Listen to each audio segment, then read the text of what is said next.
Selon le tribunal, le couple s'est marié en juin dernier après que la plaignante, surnommée Li, soit tombée enceinte. C'est alors que le mari, surnommé Jiang, a avoué à sa femme qu'il vivait dans le mensonge. Il lui a dit qu'il avait reçu un diagnostic de VIH il y a plusieurs années et qu'il prenait des médicaments pour contrôler les symptômes. Madame Li n'avait pas été infectée, mais elle avait le sentiment qu'elle avait été trompée et lésée par son mari. Craignant que le bébé soit également infecté, elle a mis fin à la grossesse et a saisi les tribunaux en annulation.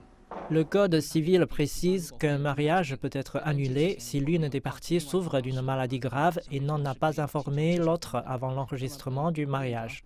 Le tribunal a décidé de se pencher sur l'affaire en septembre dernier. En vertu de l'ancienne loi sur les mariages, une femme ou un mari ne pouvait demander une annulation que s'ils étaient forcés de se marier.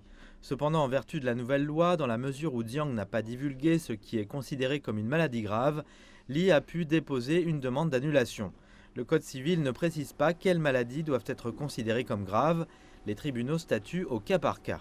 La notification d'une maladie grave à son partenaire est une obligation nécessaire. Dans ce cas, après l'annulation du mariage, la partie sans faute a le droit de réclamer des dommages et intérêts à la partie fautive conformément à la loi.